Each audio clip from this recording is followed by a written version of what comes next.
आता सीमा नाही की काँग्रेस नाशिक ठिकाणी ठाकरे गटाला उमेदवार मागे घ्यावा, तुमची काय भूमिका आहे? बघा की महाराष्ट्रामध्ये 4 विधान परिषदेच्या निवडणुका लागलेल्या आहेत. त्याच्यामध्ये मुंबई ग्रॅज्युएट आणि टीचर्स मतदारसंघ, कोकणामध्ये ग्रॅज्युएट मतदारसंघ आणि नाशिकमध्ये टीचर मतदारसंघ, अशा 4 विधान परिषदेच्या निवडणुका लागलेल्या आहेत. निवडणुकीच्या पूर्वी ज्यावेळेस निवडणुका जाहीर झाल्या त्यावेळेसच आम्ही म्हणालो होतो की एकदा बसून महाविकास आघाडीचे सगळे नेते मंडळी आणि त्याच्यामध्ये ह्या सीटा जाहीर केल्या जावं असं आमची अपेक्षा होती. पण उद्धव ठाकरे साहेबांनी मुंबईच्या 2 जागा त्या ठिकाणी जाहीर केल्यात. त्यानंतर मी पुन्हा त्यांच्याशी संपर्क साधला, त्यावेळेस ते विदेशात होते आणि मी त्यांना सांगितले की आमचे 2 उमेदवार कोकण आणि नाशिक विभागात आमची तयारी आहे. त्याप्रमाणे त्यांना उमेदवार मी सांगितलेत. आमचं रमेश कीर हे कोकण पदवीधर मतदारसंघ आणि टीचर मतदारसंघामध्ये गुळवे अशी नावं आम्ही त्यांना सांगितली. पण गुळवेला बोलावून त्यांनी त्यांचं कंगन बांधून त्यांना तिकडे तिकीट जाहीर केली. खरं तर मला एवढंच म्हणायचं याच्यामध्ये की आम्ही बसून समजा निर्णय केला असता तर 4ही जागा आपल्याला सहजतेनं जिंकता येतात. अजूनही काही वेळ गेलेला नाही. उद्या विड्रॉलची आखरी तारीख आहे. आम्ही मुंबईमध्ये आम्ही कुठलाही अर्ज भरला नाही आहे. काही लोकांनी अपक्ष भरला, ते जर काही आमचं तिकीट आम्ही त्यांना दिलेलं नाही आहे, ते विड्रॉल करतील वेळ आलं तर. पण ह्या सगळ्या गोष्टी बसून व्हाव्यात, महाविकास आघाडी म्हणून व्हाव्यात अशी काँग्रेस पक्षाची भूमिका आहे. आणि मला विश्वास आहे की आज नाहीतर उद्या आम्ही बसून या जागांचं जो काही वाद निर्माण झालेला आहे तो वाद संपुष्टात येईल असा माझा विश्वास आहे. नाना भाऊ, तुम्ही जी मागणी केली आहे त्या मागणी प्रकरणामध्ये उद्धव ठाकरेंनी आतापर्यंत त्याचा निर्णय घ्यायला पाहिजे होता, परंतु अशा प्रकारचा निर्णय घेताना पाहायला मिळत नाही. याचा अर्थ त्यांची भूमिका ही ताकद आहे की त्यांना माघार घ्यायची. बघू आता त्यांची काय भूमिका आहे ती अजून स्पष्ट आहे. आज अजून आमचा जो वेळ आहे, उद्या अजून आमचा जो 3 वाजेपर्यंतचा वेळ आहे ती तेव्हापर्यंत कळेल. फोनवर तुम्ही संपर्क साधण्याचा प्रयत्न केला का? पण त्यांनी संपर्कात नाही आले.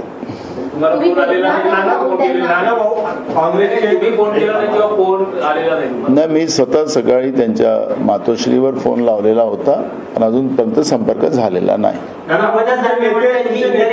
सुभाष देसाई आहेत, आदित्य ठाकरे आहेत, त्यांना एक पद्धत आहे आमच्या संघटनेमध्ये, त्यांनाही संपर्क साधला.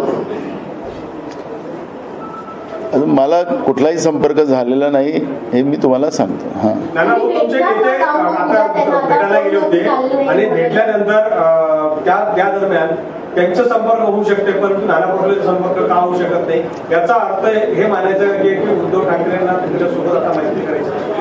हे बघा, आमचे जे खासदार आहेत त्यांना भेटायला जातात, त्यांचा आभार मानायला जातात, ही आमची परंपरा आहे. महाविकास आघाडी म्हणून आम्ही निवडणुका लढलेल्या आहेत आणि जेवढे सगळ्या लोकांचं सहकार्य लाभलं त्या पद्धतीनं आमचे खासदार त्यांना भेटायला जातात. त्याच्यामध्ये काय गैर काय? पण या जागा वाटपाच्या ह्याच्यामध्ये हा एक वेगळा मुद्दा आहे आणि या वेगळ्या मुद्द्यामध्ये जागा वाटपामध्ये आम्ही बसूनच निर्णय करावा असं आमचं मत पहिले होतं, आजही आहे. सांगलीच्या जागेची जशी परिस्थिती झाली होती तशी या 2 जागांची परिस्थिती दिसून येईल का महाविकास आघाडीकडून? नाही, मला अजून आता कुठलाही चॅलेंज करायचा नाही आहे. माझी भूमिका आहे की जोडून घ्यायची आहे. आमची भूमिका जोडून घ्यायची आहे. आमची भूमिका कुठेही महाविकास आघाडी तुटेल अशा पद्धतीची भूमिका काँग्रेस पक्षाकडची नाही. काँग्रेस पक्ष अजूनही एकजुटीनं, कारण की महाराष्ट्र जो शाहू फुले आंबेडकरांचा महाराष्ट्र, छत्रपती शिवाजी महाराजांचा महाराष्ट्राची वाताहत महाराष्ट्राच्या असंविधानिक सरकारने जे केलेली आहे, भाजपप्रणीत सरकारने केलेली आहे. मोठ्या प्रमाणात राज्यात शेतकरी आत्महत्या करतोय, तरुण आत्महत्या करतोय, भ्रष्टाचार मोठ्या प्रमाणात महाराष्ट्रात वाढलेला आहे आणि महाराष्ट्र कुठे नेऊन ठेवला अशी परिस्थिती आज निर्माण झालेली आहे. मराठवाडा सहित महाराष्ट्रामध्ये 75% भागामध्ये कोरडा दुष्काळाची परिस्थिती असताना पिण्याचं पाणी मिळत नाही महिने, शेती पूर्ण उद्ध्वस्त झालेली आहे.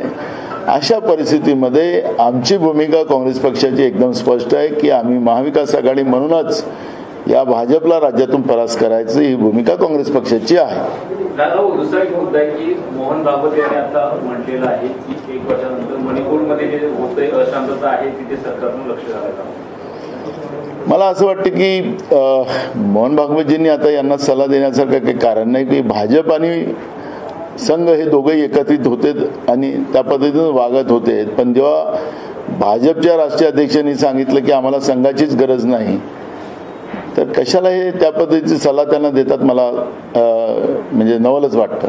तुम्हाला मुख्यमंत्री करण्यासाठी आता काँग्रेस कार्यकर्ते जोशमध्ये आहे. लोकसभा निवडणुका जोरात झाल्या, चांगलं यश मिळालेलं आहे. तुम्हाला मुख्यमंत्री करण्यासाठी कार्यकर्त्यांचा जोश आहे. काय विधानसभेमध्ये अशाच प्रकारचा जोश कायम राहील आणि तुम्ही मुख्यमंत्री व्हाल? मला 2 प्रश्न आहे की अखेरी पक्षाची ताकदच हा काँग्रेसचा कार्यकर्ता असतो, त्या पक्षाचा कार्यकर्ता असतो. आणि त्याच्यामुळे काँग्रेसच्या कार्यकर्त्यांमध्ये जो राहुल गांधीजींनी जी प्रेरणा टाकली, भारत जोडो यात्रा असेल किंवा न्याय यात्रा असेल, त्याच्या माध्यमातून काँग्रेसच्या कार्यकर्त्यांमध्ये नवचैतन्य निर्माण झालेलं आहे. हे कुणालाही नाकारता येत नाही आणि त्याचं निकालामध्ये रूपांतर झालेलं आहे. स्वाभाविक आहे की आमच्या पक्षाचा व्यक्ती हा राज्याचा मुख्यमंत्री व्हावा हे काँग्रेस कार्यकर्त्यांची भावना होणं हे स्वाभाविक आहे. पण अखेरी विधानसभेसाठी आकडेवारी जी संख्याबळ लागतं ती आपल्याला महत्वाची असते आणि अखेरी मुख्यमंत्र्याचं जे काही निर्णय घ्यायचा आहे तो हायकमांडनी घ्यायचा असतो. त्यामुळे कार्यकर्त्यांच्या भावना ज्या आहेत आणि लोकांमध्ये ज्या भावना आहेत त्या अखेरी आमचे जास्तीत जास्त आमदार निवडून आले तर हायकमांड त्याच्यावरचे निर्णय घेतील. नानाभाऊ, नीट संदर्भात अजून गोंधळ कायम आहे. राहुल गांधींनी तो नीटचा प्रश्न उचलला आहे. तिकडे दुसरीकडे नीटचे एकाच याच्यामध्ये मार्चमध्ये मोठ्या प्रमाणात घोळ पाहायला मिळतात. परीक्षेसाठी प्रयत्न विद्यार्थ्यांचा असतो, मात्र सरकार त्याकडे दुर्लक्ष करणार पाहिजे. नरेंद्र मोदीचं सरकार आल्यानंतर नीटच्या परीक्षेची सुरुवात झाली. नीट म्हणजे भ्रष्टाचाराचं एक मोठं केंद्र आहे. 12वीच्या नंतर आम्ही MBBS साठी ऍडमिशन द्यायचो आणि जे मेरिट असेल त्याच्या आधारावर ते निर्णय व्हायचे. नीटच्या परीक्षेचं कंट्रोल पूर्ण केंद्र सरकारने आपल्या ताब्यात ठेवून होतकरू मुलामुलींना संधी मिळू नये, गरिबांच्या मुलामुलींना संधी मिळू नये अशा पद्धतीची एक व्यवस्था निर्माण केली. आई वडिलाला आपल्या मुलाला डॉक्टर करायचं असेल तर त्याला ट्युशन लावून आणि अथोनात पैसा खर्च करून त्या नीटच्या परीक्षेची तयारी करावी लागत होती. असं चित्र आपण पाहतोय. आणि आमची सुरुवातीपासून मागणी होती की ही नीटच्या परीक्षा रद्द कराव्यात, जुन्या पद्धतीनंच मेडिकलचा कोटा पूर्ण केला जावा, त्या पद्धतीचे ऍडमिशन व्हावेत. पण केंद्रातलं जे भ्रष्टाचारी नरेंद्र मोदीचं सरकार आलं, या सरकारने जाणून बुजून गरिबांच्या, शेतकऱ्यांच्या, सामान्याच्या मुलामुलींना डॉक्टर होऊ नये अशी व्यवस्था निर्माण केली. आपण पाहिलं की निवडणुकीच्या जेव्हा टप्पा संपला 7वा आणि 1 तारखेला जे संध्याकाळी पासून माध्यमाच्या माध्यमातून PMO ऑफिसमधून जे काही मसाला पुरवला गेला होता आणि आता 400च्या पार झालेला आहे आणि शेअर बाजारामध्ये जो उठाव झाला तो कुठल्या कुठल्या परिवारांना फायदा झाला याचे आकडे पण आपल्याला पाहायला मिळतात. आता त्याचा 1 नंबरचा लाभार्थी चंद्राबाबू नायडू, त्यांची मिसेस आणि मुलाच्या नावाने जवळपास 800 कोटीचा फायदा 2 दिवसामध्ये झाला. म्हणजे या लाभार्थ्यांना कसा फायदा द्यायचा, जनतेचे पैसे कसे लुटायचे अशी भ्रष्टाचारी व्यवस्था. जशी नोटबंदी जगातली सगळ्यात मोठी भ्रष्टाचाराची व्यवस्था होती, तीच व्यवस्था नरेंद्र मोदीजींनी शेअर बाजारात निर्माण केली, तीच पद्धत नीटमध्ये निर्माण केली. आणि भ्रष्टाचाराचं एक मोठ्या प्रमाणात जी यंत्रणा आहे त्याचे मुखिया नरेंद्र मोदी तयार होऊन या देशातल्या व्यवस्थेलाच बर्बाद करायचा हा जो प्लॅन केलेला आहे त्याच्यातला नीट सगळ्यात मोठं उदाहरण आहे. आमची मागणी आहे की याची CBI चौकशी झाली पाहिजे आणि नीटच्या परीक्षाच रद्द झाल्या पाहिजे, ही काँग्रेसची मागणी आहे. अभिजित वंजारी म्हणतात 288. ज्या वेळेला लोकसभा निवडणुकीचे निकाल लागले त्यावेळेला तुमच्यावरती आरोप करण्यात आला की एका विशिष्ट प्रकारच्या जातीची मतं तुम्हाला मिळाली म्हणून तुमचा विजय झाला. राष्ट्रवादी अजित पवार गट आता त्याच जातीच्या लोकांकडे लक्ष केंद्रित करत आहेत. जे अल्पसंख्याक नेते आहेत त्यांच्याकडे महत्वाची जबाबदारी दिली जाणार आहे. दुहेरी भूमिका दिसते महायुतीमध्ये राहून. बघा, भाजप असा एक पक्ष आहे की ते माजी मुख्यमंत्री बिहारचे ते भगवान श्रीरामाला काल्पनिक म्हणत होते. आता त्यांना कॅबिनेटमध्ये स्थान मिळालेलं आहे. तर ही जी काही परिस्थिती आहे, भाजपसाठी कुठलाही धर्म नाही, कुठली जात नाही. भाजपसाठी सत्ता ही महत्वाची आहे आणि ही सत्ता फक्त मुठभर लोकांसाठी चालवायची. म्हणून अयोध्येची जागा सुद्धा हे जिंकू शकले नाही. त्याच्यामुळे मला धर्म आणि जातीवर जायचं नाही. काँग्रेसने या धर्म आणि जातीचं राजकारण केलेलं नाही आणि करणार नाही. ज्या जनतेला, ज्या लोकांना काँग्रेसचा बद्दलचा विश्वास आहे आणि ती जनता काँग्रेसच्या पाठीशी उभी झालेली आहे हे आपण पाहिलेलं आहे. त्यामुळे भाजप आज काही विशिष्ट जातीचे लोक सांगत असतील तर म्हणजे सांगायचं तात्पर्य की कालपर्यंत या लोकांनी तुम्हाला मत मारलं तर तुमचे ते समर्थक होते असं म्हणायचं का?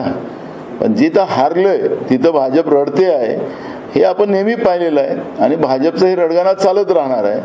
त्याच्यामुळे त्याच्याकडे तुम्ही पण लक्ष करू नका. पण जनतेचे प्रश्न काँग्रेससाठी आणि सगळ्या जाती धर्माला सोबत घेऊन चालणं हे काँग्रेससाठी महत्वाचं आहे आणि काँग्रेस ते पद्धतीचे काम करते. अभिजित वंजारी म्हणतात 288 जागा काँग्रेस लढून नाना भाऊला मुख्यमंत्री.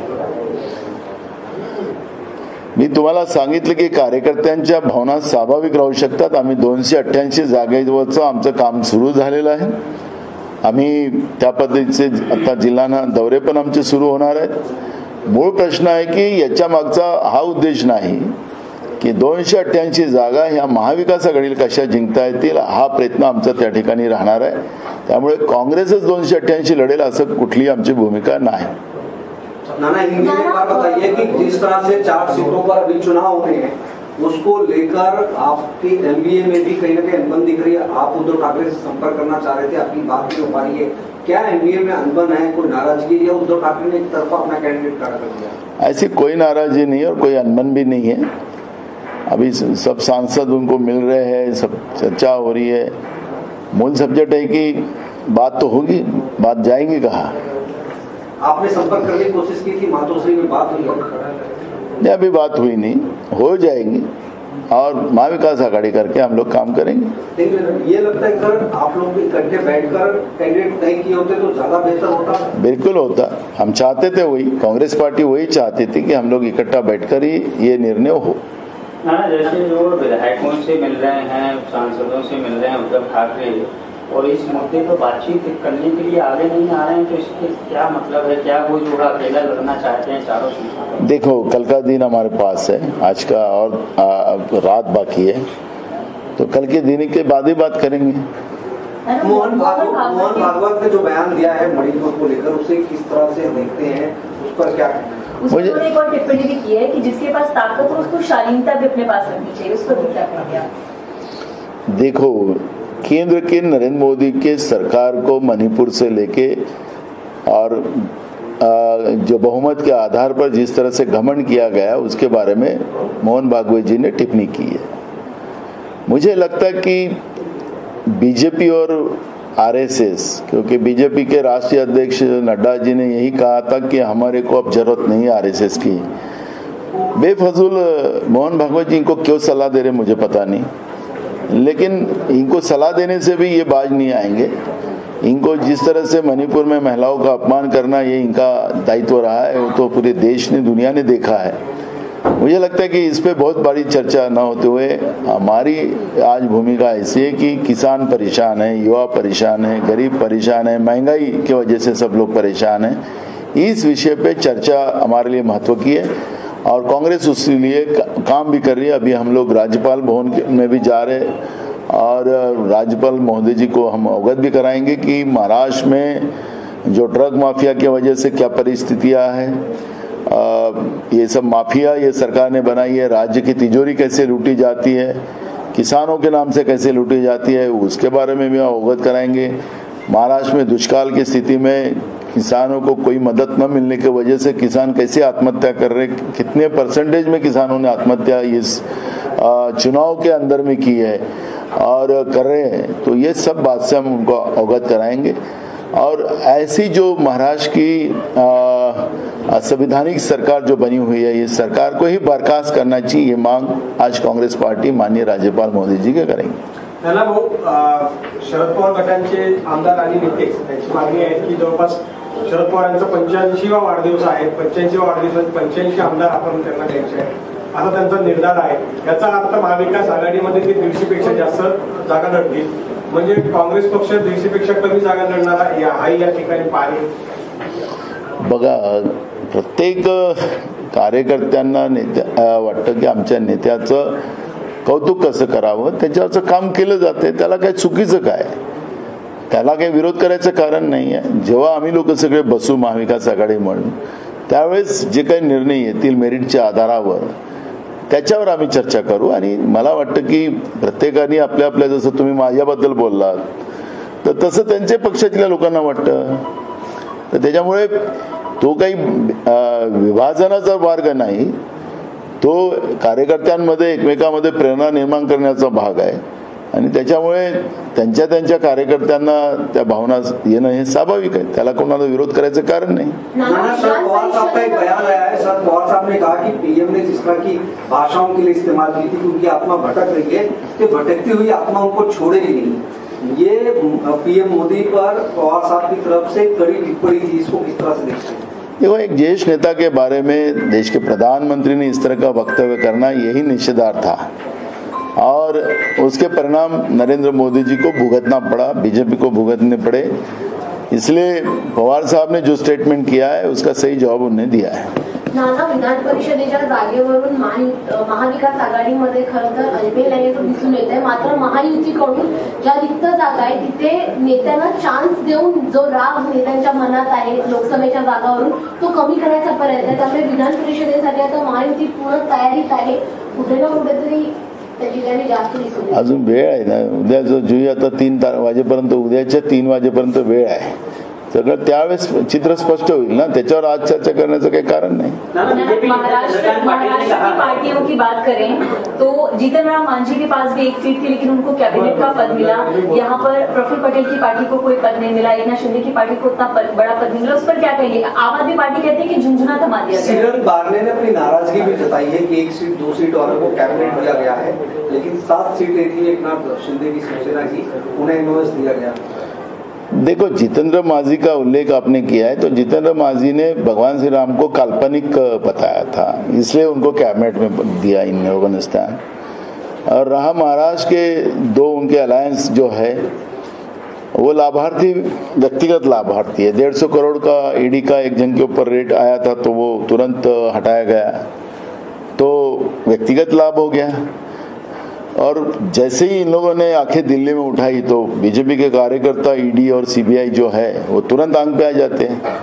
तो ये यहाँ के महाराष्ट्र में आके ये बातें कर सकते हैं कि हमारा विरोध है, हम लोग बहुत गुस्से में हैं, लेकिन दिल्ली में गया और दिल्ली का डंडा पड़ गया तो ये दोनों अलायंस शांत हो जाते हैं। तो इसलिए मुझे लगता है कि जितेंद्र मांझी का मैंने ये किया उल्लेख कि एक सांसद होने के बाद भी उनको कैबिनेट दिया, इनके पीछे का अलग रीजन है। इनके मित्र ईडी और सीबीआई जो है उसके वजह से ये ज्यादा हिल नहीं सकते, और ये स्पष्ट है, सबको पता है, उनके सांसदों को भी पता है, व्यक्तिगत लाभ ये ले सकते हैं, क्योंकि एक अलायंस के साथी को तो मालूम है 150 करोड़ रुपए का आया था पूरा चिट्ठा, तो सिस्टम उनका बना हुआ है, तो इस सिस्टम को आप लोग समझते हो, लेकिन हमें सवाल उठा के जबरदस्ती लड़ाते रहते हो। अच्छा, आपके एमवीए के नेता संजय राउत ने ट्वीट भी किया है कि जीतन राम मांझी ने प्रभु श्री राम को काल्पनिक बताया था और उसके बावजूद उनको कैबिनेट में रखा गया। आपने भी कई बार राम पर टिप्पणी की है, आप पर कार्रवाई की मांग करते थे, क्या कहेंगे इस पर? मैंने भगवान श्री राम को कभी मैंने ये नहीं किया, मैं तो भगवान श्री राम को हमारे दैवत है, हमेशा उनका अपमान करने वाले को और उनकी पूजा पाठ गलत करने वालों को मैंने टीका किया, भगवान श्री राम के ऊपर नहीं किया। और इसलिए अयोध्या में भी हम जीते ना। तो मेरे बात एकदम स्पष्ट है, गलत चीजें हमारे पे मत डालिए। मैंने कहा कि मैं खुद हिंदू हूँ, तो मैं हिंदू धर्म की रक्षा करना मेरा, हमारे मुसलमान साथी है तो वो अपने धर्म की रक्षा करेंगे, बौद्ध हो तो बौद्धों की रक्षा करेंगे। सब लोगों को अपने अपने धर्म को प्यार करने का अधिकार है। तो मेरा ऐसा कहना है कि जितेंद्र मांझी ने जो काल्पनिक भगवान श्री राम को बताया, उनको कैबिनेट दिया, तो बीजेपी का असली चेहरा सामने आया, एकदम स्पष्ट है। और रही बात बाकी हमारे जो अलायंस जो रहे महाराष्ट्र के, जो उनके वो ईडी उनके मित्र है, ईडी की वजह से उनकी बेड़ी हो गई है। नाना, शेवटचा प्रश्न, लोकसभा निवडणुकीमध्ये शेतकऱ्यांचा मुद्दा हा खूप महत्वाचा ठरला। कांद्याचा जो प्रश्न आहे, काल अजित पवारांच्या भाषणामध्ये देखील शेतकऱ्यांचा उल्लेख आला, तर विधानसभेसाठी आता शेतकऱ्यांचा वापर करेल का महायुतीचं सरकार? आता यांच्याजवळ वाचलं काय, यांनी जेवढ्या लोकांचे जीव घ्यायचे होते ते जीव घेतलेत, जेवढ्या शेतकऱ्यांच्या टाळूवरचं लोणी खायचं ते खाल्ले। यांचे आकडे आम्ही जाहीर करू। आता मी तुम्हाला सांगितले की भ्रष्टाचाराचं सिरियल कसं या लोकांनी उभं केलं महाराष्ट्रामध्ये। शेतकऱ्यांच्या नावाने डीबीडीच्या ज्या योजना डायरेक्ट द्यायच्या होत्या, त्या योजनेमध्ये कसं यांनी 300 कोटी रुपयाचा भ्रष्टाचार केला। मुख्यमंत्र्याला अधिकार नसताना सुद्धा मुख्यमंत्र्यांनी डायरेक्ट आदेश देऊन त्या पद्धतीचा आदेश जेव्हा आयुक्ताला पाठवला, तर आयुक्तांनी, कृषी आयुक्तांनी ते सांगितलं की याचा आपल्याला धोरण तयार करावं लागेल, पण ऐकले नाहीत। डायरेक्ट 1 रुपयाची वस्तू 10 रुपयात यांनी विकत घेऊन शेतकऱ्यांच्या नावाने, अडचणीत आलेल्या शेतकऱ्यांच्या नावाने यांनी हजारो कोटी रुपये खाल्लेत। त्याचं उत्तर द्यावं लागेल। आता शेतकऱ्यांच्या निवडणुकीच्या पुढे जात असताना शेतकऱ्यांच्या बद्दल सांगायला जातील तर शेतकरी यांना काही साध्या पद्धतीने सोडणार नाहीये। त्याच्यामुळे खूप सारे इश्यू आहेत, ते मी आज आता त्याची चर्चा नाही करणार। आमच्याजवळ खूप सारे इश्यू आहेत।